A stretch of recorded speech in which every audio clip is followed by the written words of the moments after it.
दोस्तों नमस्कार, जय हिंद। लाइफ में आपको कुछ लोग ऐसे मिलेंगे जो कहेंगे कि यार मेरे पास ये नहीं है, मेरे पास वो नहीं है, मैं कैसे करता? How could I do? मैं क्यों करूँ? मैं कैसे करूँ? मेरे से नहीं हो पाया। इसको हम कहेंगे फाइंडिंग अ रीज़न और जस्टिफाइंग द अनजस्टिफिएबल। परंतु सर्विस पर्सपेक्टिव से अगर आप देखेंगे, ओएलक्यूज़ पर्सपेक्टिव से अगर आप देखेंगे, ये चीज़ बहुत ही नेगेटिवली जाएगी अगर आप रिसोर्सेज़ का रोना रोएँगे। मैं किसी का इंटरव्यू कर रहा था, तो थोड़ा-सा प्रेशर जैसे ही बिल्डअप हुआ और वो हो ही जाता है। प्रेशर बिल्डअप करने के लिए चिल्लाना नहीं है, आपको समझ में आना चाहिए कि पूछना क्या है? कौन-सी ऐसी नब्ज़ है जो पकड़नी है and that is how the art of interview is.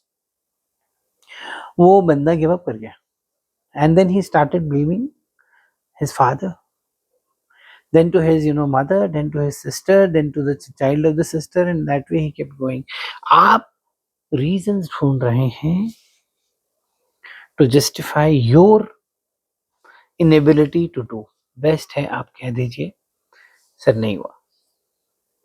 Acceptance that I could not do it is far superior then going by the thought process of justifying.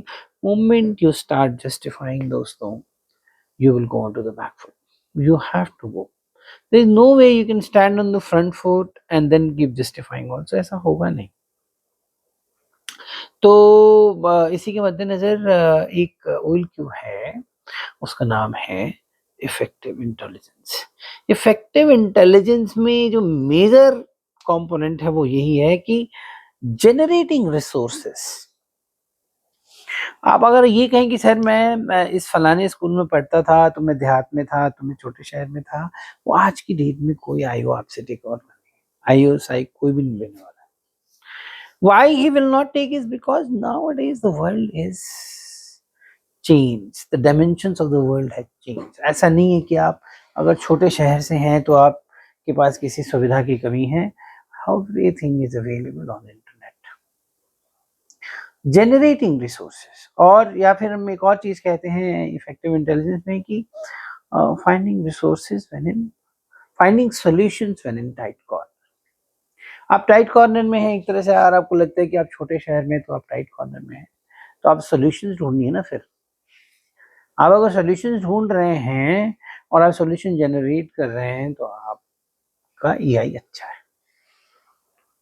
एक मेरा स्टूडेंट है, बिहार से है, तो बड़ा लॉजिकल बात कर रहा था वो, परंतु उसका जो एक्सेंट था इट वाज ब्रिटिश एक्सेंट। सो ऐसे बोल रहा था वो, माय नेम इज निलाव और समथिंग या। तो मेरे को पहला इंट्रिगिंग क्वेश्चन है, तुम बिहार से हो यार, पूरे टाइम बिहार में रहे हो और तुम बात कर रहे हो एकदम अंग्रेज जैसे, तो ये कैसे हुआ? तो ही वाज सेइंग कि sir I actually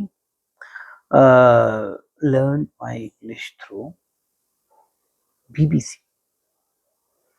I said, how could you manage to learn it through BBC? So he said, I learned it by watching their videos. And since I was watching so many of their videos, and since I was going through, a lot of uh, statements made by them, and slowly it started getting into my subconscious. And that is how I started, because there was nobody else speaking English around me. In Bihar, at such or anywhere, India में जहाँ पे भी आप जाओगे, English English को बोलता है नहीं। हाँ, फौज में yes, when I was in forces, तब तो जनरली हमारे कम्युनिकेशन खासकर ऑफिसर्स का, बट वो भी फॉर्मल वाला, इनफॉर्मल इज ऑल। तो अब वो कह रहे नहीं था कोई आसपास, तो उसने क्या किया कि बीबीसी को फॉलो किया and his accent became British. तो मैंने कहा बिल्कुल यही रीजन, आप जाके आईओ जो पूछेंगे, बिकॉज सवाल जरूर पूछेंगे आपसे कि why is your accent so British, then you should tell कि this is the reason and he will be impressed, and he was impressed, he got recommended. Point of the matter is generate resources. तो ये इसी की बात अगर हम करें, तो अब ये लड़के ने नहीं चुना कि मैं बिहार के किसी यूनिवर्सिटी में एडमिशन लूं। He decided not to take admission in any of the colleges of Bihar. Finances नहीं थे ऐसे कि बाहर जाके पढ़ाई करें, तो he decided to opt for admission in IGNOU. Advantage क्या है इग्नू का उसके हिसाब से कि 3 साल में कोर्स खत्म।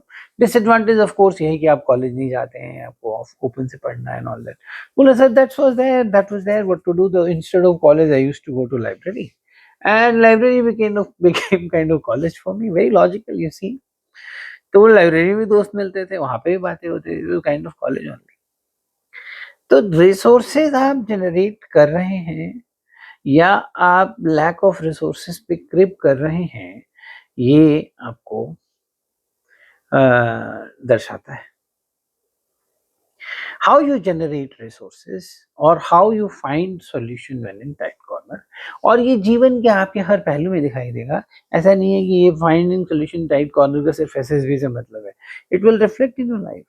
Life will also throw certain problems at you. It keeps throwing, most of the time it does. So whether you find solution or whether you give. So this is what the main crux of the matter of effective intelligence will be. And if you really want to work upon your psychology, the another factor that you should think about is how logically am I developing as a person? Am I developing logically or not? If I'm not developing logically, then where am I headed? Are you getting my point? So these are the things which I wanted to discuss with you, and please, for some reasons, if at all, your mind is telling subconsciously that solution नहीं है, तो कहीं ना कहीं आप गलत हैं। आपने अपने सबकॉन्शियस को कॉन्शियसली गलत फीड किया है। मैं किताब पढ़ रहा था power of unconscious mind, subconscious mind, उसका बड़ा अच्छा एक फैक्ट मुझे लगा कि स्लेव है आपका सबकॉन्शियस माइंड, पीछे स्लीव की तरह है वो। आप क्या, वो सोचता नहीं है, आप जो उसको बोलेंगे उसको मानता जाता है। कहते हैं ना कि संगत से गुण होते हैं, संगत से गुण जात। तो संगत का जो बाई प्रोडक्ट है जो आ रहा है आपके कॉन्शियस माइंड से, वो सबकॉन्शियस में जाके बैठ रहा है, और आप इसीलिए आप धीरे धीरे एक पर्टिकुलर एनवायरनमेंट में इतने बदलते जा रहे हैं, आपको एहसास भी नहीं होगा, because so much input is coming. And that is why it's important that you are with the nice, positive people. बहुत जरूरी है दोस्तों, आपके आसपास के लोग बहुत जरूरी हैं, इसका ख्याल रखिएगा। और भी ऐसी कई सारी बातें मैं करता रहूंगा आपसे। मेरे चैनल को थोड़ा बढ़ाइए, आप लोगों से मुझे अनुरोध है कि this channel deserves to grow. Not that I want to earn anything much out of it, I'm not interested. But then it should reach out to more people. There's a lot of chaos which is available. कोई कुछ भी बोल रहा है, अनायास सी बकवास फैला दी। मेरा मदद कीजिए दोस्तों, इसको स्प्रेड कीजिए, अपने लेवल पे कीजिए, वीडियो को शेयर कीजिए, ग्रुप्स में बताइए इसके बारे में। अदरवाइज भी बहुत बहुत धन्यवाद। जय हिंद।